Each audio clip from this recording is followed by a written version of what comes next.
artists. Today we're going to do a fun project based on Snowmen at Night, which I know many of you have probably read before.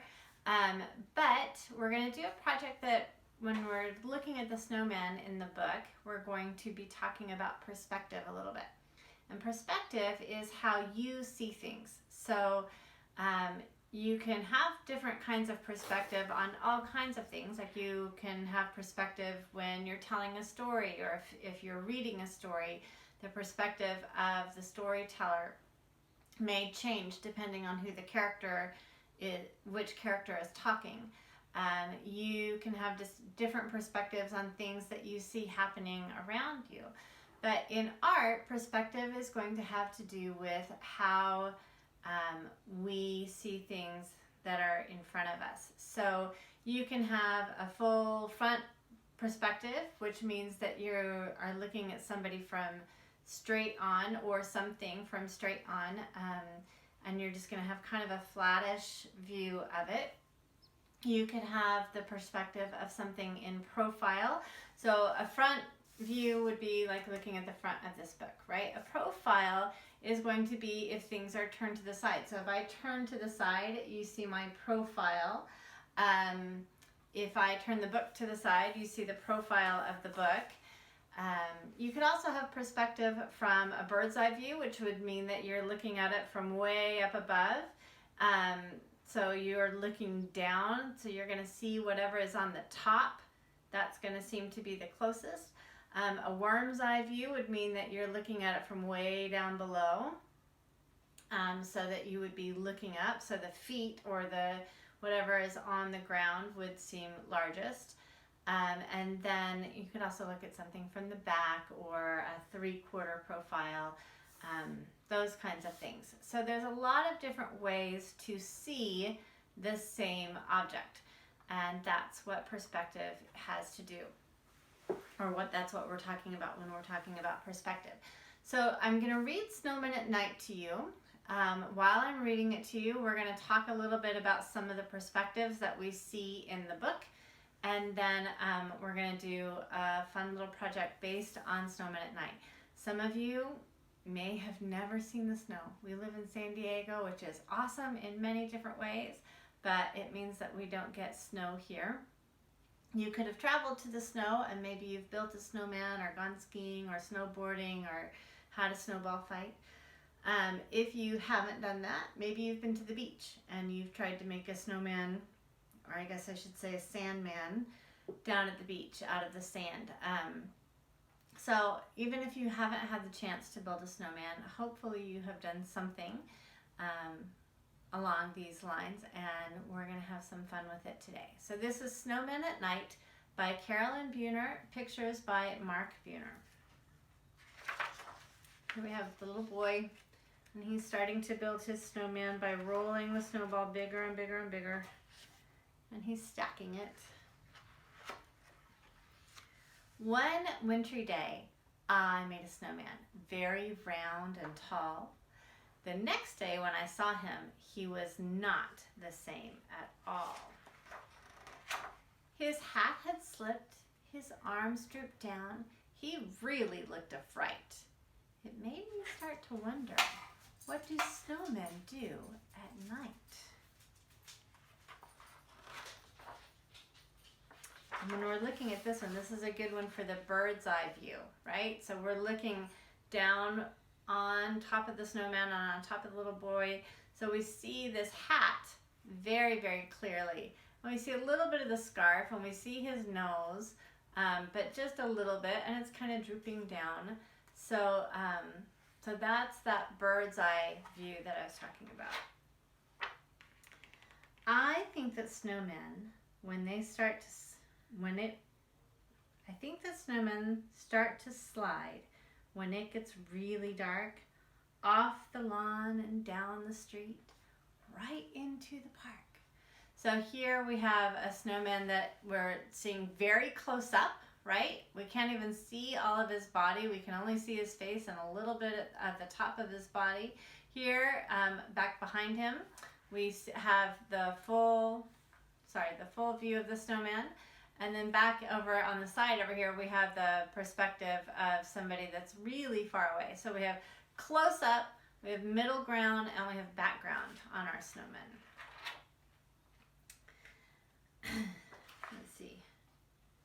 Right into the park. They gather in a circle while they wait for all the others, sipping cups of ice-cold cocoa made by snowmen mothers. And here we have that snowman from the profile perspective, so we can see his nose sticking off to the side, and we can only see a little bit of his mouth and only one of his eyes, right? We can see the side of his hat. So that would be that profile perspective that I was talking about. They gather in a circle while they wait for all the others, sipping cups of ice-cold cocoa made by snowmen mothers. Then the snowman games begin. They line up in their places, each one anxious for his turn in the snowman races. Here we have one that has fallen down, and then these two are sort of running. Not that snowmen have feet to run, but they're definitely flying, and you can see their arms are shifting positions to indicate that they're running. After everyone has had a chance at racing once or twice, they go on over to the pond to do skating tricks on ice. Lots of perspectives here. Profiles, one that's falling down, or a couple that have fallen down. Some of them we're kind of seeing them from the back, but most of it we can tell that the view is from up above looking down on the pond. Sometimes they start giggling, and then they act like clowns. They bump into each other till they all fall down. They gather up their snowballs. The pitcher takes his aim, and underneath the moonlit sky, they play a baseball game. So here we're looking at the one from, actually two from the back. This one we're seeing almost entirely from the back. This one we can see a little bit of his profile, right? And then over here we have the one that is full view from the front. No one knows just how it started, but soon it's quite a sight, with snowmen throwing snowballs in the world's best snowball fight. Again, we have one that's really close up, and some that are a little bit further away. We can see more of their bodies if they're a little bit further away. Then it's time for sledding. It's a wild ride down the hill. Woohoo! They yell. This is by far the snowman's biggest thrill. Finally, they're tuckered out and getting sleepy, so they slowly gather up their things, and one by one they go. Do you see my puppy in the background? Yeah, he's coming to visit. So if your snowman's grin is crooked or he's lost a little height, you'll know he's just been doing what snowmen do at night. The end. Here we're kind of seeing that worm's eye view, right? Because we're seeing the bottom of the snowmen up towards the heads. So it's just kind of fun to look and think about all the different perspectives in the way that we see things. So today we're going to do a fun project. It's going to be based on snowmen. We're going to be working to make, I'm hoping that you will make at least 2, maybe 3 or 4 different little snowmen, depending on how much you like doing this. And I'm going to give you a few different options on how you can do these snowmen. We're going to do some that's going to be tear art, or depending on what you have, if you're doing this at home or if you're doing this at school, you may have paper that you can tear up, or you may have some colored pencils or crayons. There's lots of different ways that you can do this project. So I'm going to talk you through some different ones, and hopefully you'll have fun figuring out different perspectives and what you can do with your snowmen. And snowmen are kind of great because really they're pretty much all circles, right? So we just have to think about different ways that we're looking at a circle, and in some ways a circle is always the same, but when it's dressed up like a snowman, it has a little bit different viewpoints that we get to think about. All right, we'll get to the project and we'll have lots of fun. Okay, so now for our project. So we looked at the book, and we have the different perspectives. We have the perspective where we're looking up at the snowman, kind of like that worm's eye view. We're down below and we're looking up towards his face. Then we have the bird's eye view perspective where we're looking down on the top of the snowman, and mostly what we see is his hat and how he's kind of melting down. We have the close-up perspective of this snowman who's closest to us, and then they get further and further away in the picture. And then we have the profile view where we only see a part of their faces. So we see one eye, we see the pickle nose. Here we see a little bit more of the eyes and the carrot nose, but it's still pretty much from the side. And then we have these that are running, and so that head is closest to us. They're kind of up in the air. So I have drawn some different snowmen. I have been working on some different ways of doing this with you. So here I have a snowman. He doesn't have a hat. And my snowmen mostly only have 2 circles to create them, but you can do as much as you want, depending on the size of your paper. But our goal in the end is to end up with some sort of snowman. I think the torn paper is a lot of fun for this project. It gives kind of a texture that snow doesn't necessarily have, but it's kind of a fun thing to work with. It does take some time, so you need to plan out having a little bit of time. So I have one here that's from the front view, I have a side view, and then I am working on a top view. So this is looking down, and the reason I didn't quite finish this one is I wanted to talk about how to fit everything in and not do something that should be underneath on top of everything else.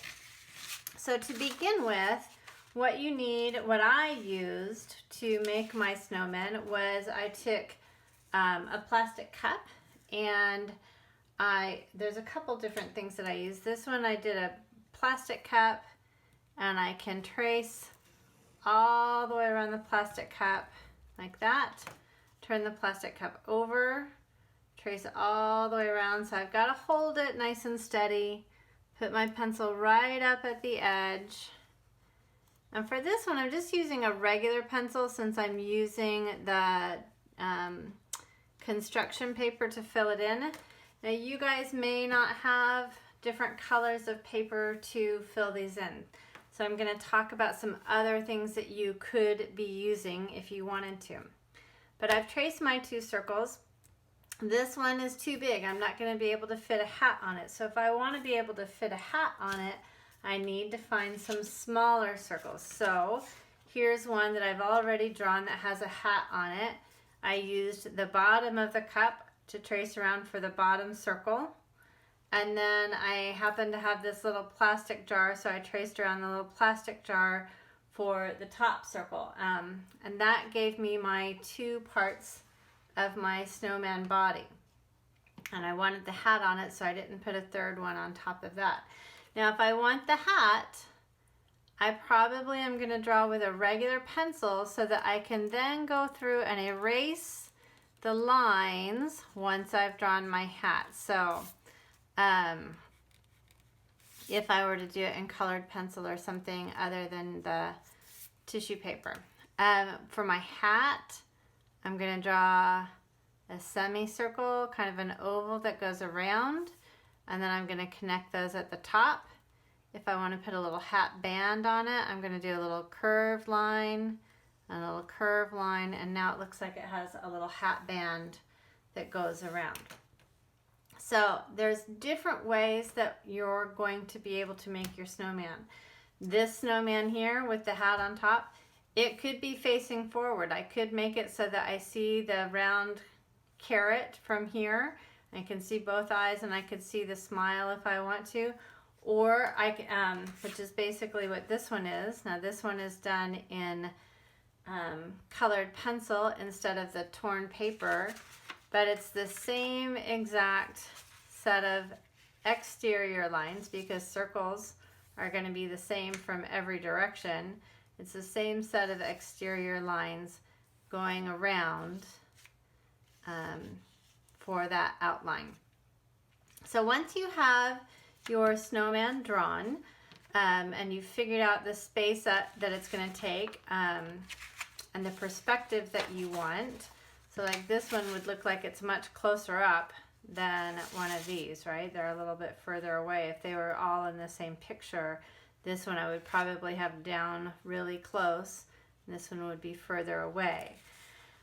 Once you have that drawn, if you're using torn paper, which is what I think is kind of a lot of fun, you're going to have your white paper to tear. You're going to choose a color for a scarf. I have yellow, so that's what I chose. I have black, so that's what I'm going to use for the hat. And I had orange, so I'm making it a carrot nose. Now, in the book, we saw that it was a pickle nose. It could be just about anything, right?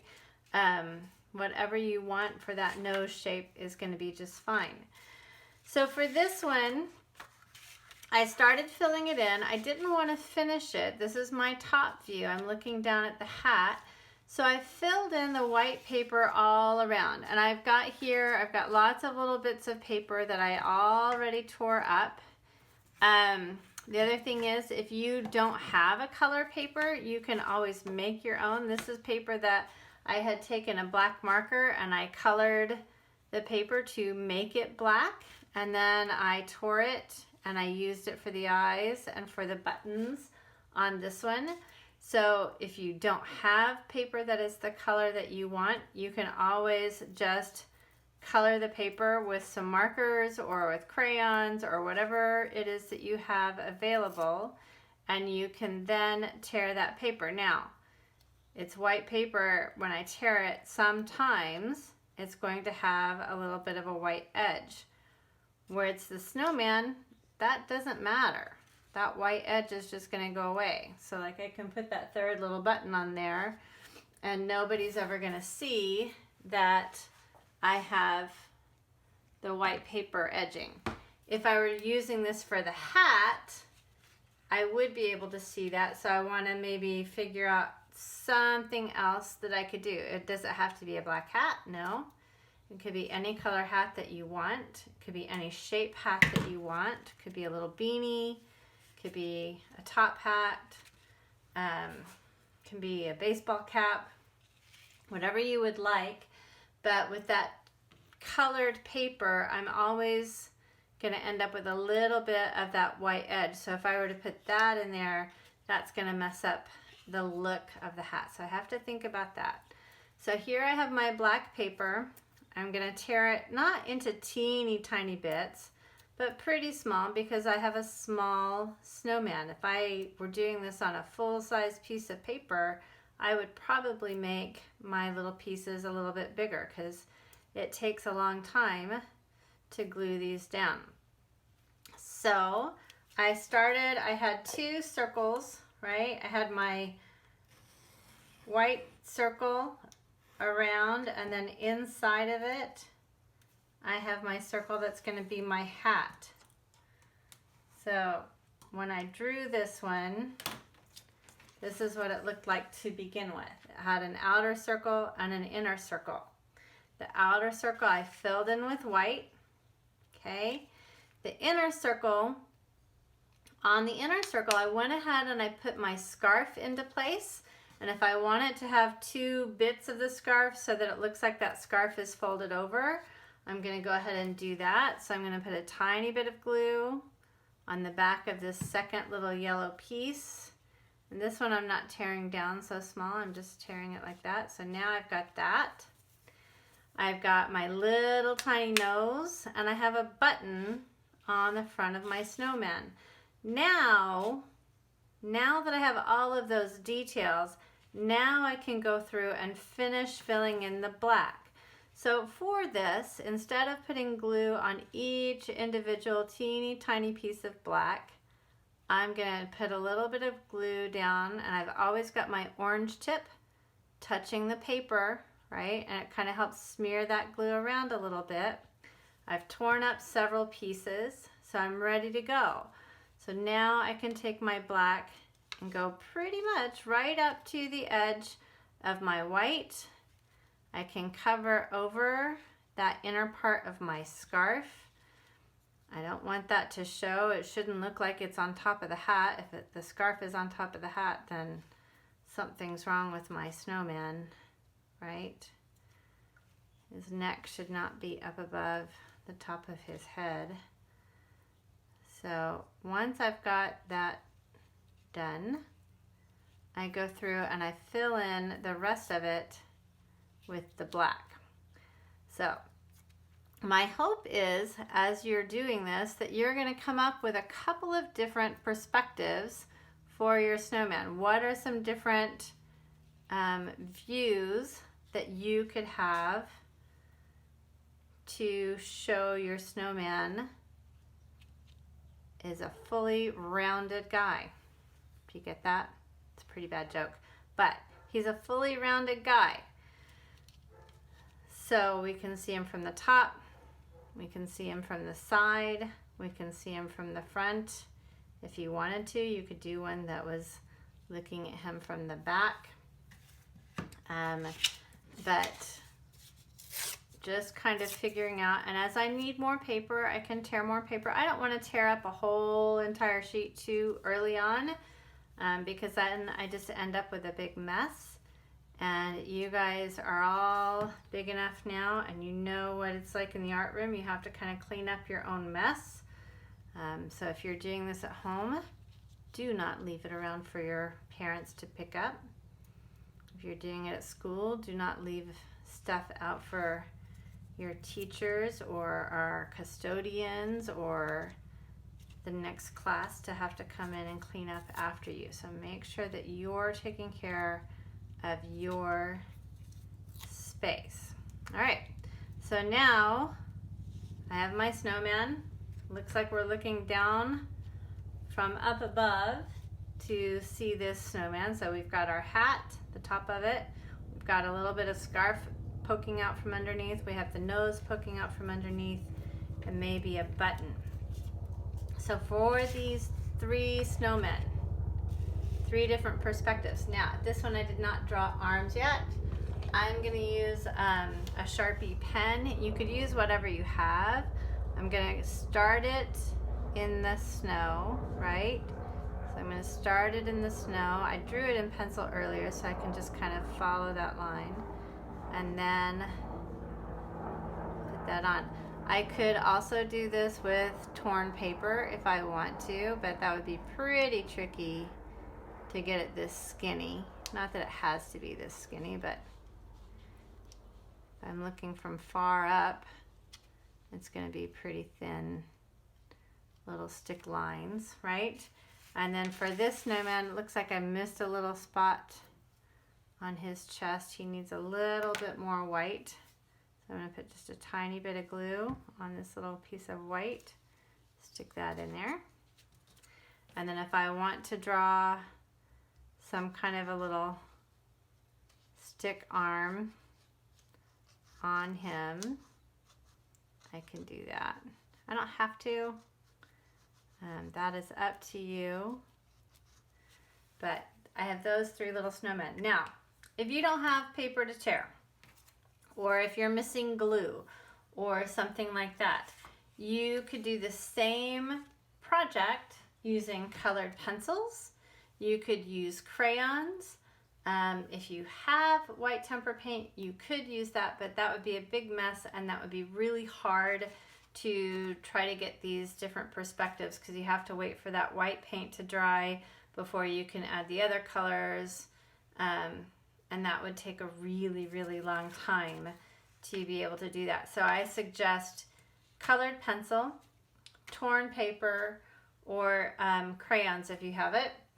With the other kind of fun thing that you could do if you have it, and if it's okay with your teachers or your parents or whoever you're doing this with, if you wanted to kind of add a little bit of sparkle, because you know sometimes sparkle is fun, you could put some, and you have glitter, you could put some glitter around. So if I wanted to, I could do some teeny tiny dots of glue.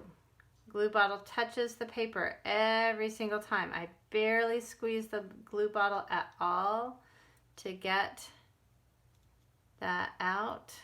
Little tiny dots, right? And I only have silver glitter right now. So I'm going to take my silver glitter, gonna open it up, and I'm just going to sprinkle just a teeny tiny bit on my glue. Okay, and then I can kind of shake that glitter around a little bit, like that, right? Tap it off onto the piece of paper, and then look, there's no need to throw all that glitter away, right? Take my paper, fold my paper that I dumped the glitter onto, fold it like that, see that? Then I can take that and I can pour most of that glitter back into my glitter bottle. Okay, not all glitter bottles have the big opening, but most of them do. And then that way it just kind of gives a little bit of sparkle. I could have done a little bit more. It might have been nice if I'd had snow down on the bottom with the torn paper. Like here I put the snow in with the colored pencil, and I put little snowflakes that I drew with the colored pencil all around just by doing little X's. Snowflakes usually have 6 points, so doing something like that, and that gives me my snowmen. This blue paper looks like snowmen during the day, not snowmen at night. If I had a darker blue, I could have used that. If you have any color, whatever color you have, you can do that as your background. All right, I hope you guys had fun. We'll have another art project soon, and I hope you guys all have a terrific break. See you later.